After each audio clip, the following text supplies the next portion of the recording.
تصحيح تدبيس المعدة. عملية تدبيس المعدة عملية قديما كانت بتتعمل جراحية وأصبحت غير موجودة حاليا، يعني كوقتها كانت عملية ناجحة، حاليا أصبحت عملية قديمة ومش بتتعمل، وليها تجارب كتيرة من مرضى عملوها قديما ورجعوا زادوا في الوزن. لأسباب كتيرة، أن العملية وقتها كانت ضعيف، العملية ممكن يحصل فيستولا أو أن المعدة الجديدة مع المعدة القديمة يحصل ما بينهم مجرى من الاتنين يفتحوا على بعض، فالمريض يرجع ياكل كميات اكل عاديه.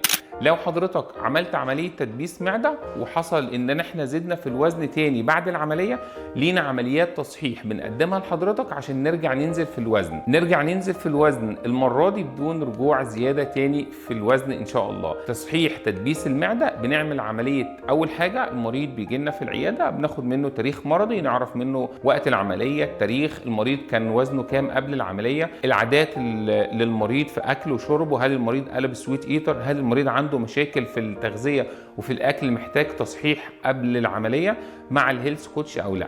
بنعمل اشعه مقطعيه ثلاثيه الابعاد على المعده عشان نطمن على العمليه الاول اللي هو المريض عملها، رقم واحد. رقم اتنين، نعرف مكان الشبكه وحجم جيب المعده، هل موجود فتق في الحجاب الحاجز او لا. بعد ما بنعمل الأشعة بنقرر هنعمل إيه للمريض. قدامنا اختيارات زي إن إحنا ممكن نعمل تحويل مسار كلاسيكي عن طريق إن إحنا نقص المعدة ونصغر الجيب بعمل جيب جديد فوق التدبيس، يعني إحنا بنطلع فوق الشبكة عشان نعمل جيب صغير. لو الشبكة ضيقة والأكل مش بيعدي من خلالها بنعمل جيب صغير، ووقتها بنضطر نعمل تحويل مسار كلاسيكي. بنعمل تحويل مسار فوق الشبكة وبنلغي التدبيس القديم ونعمل جيب صغير من المعدة، وبنعمل تحويل مسار عن طريق ان احنا ناخد الامعاء ونعمل توصيلة جديدة بين المعدة والامعاء عشان نحول مسار الاكل.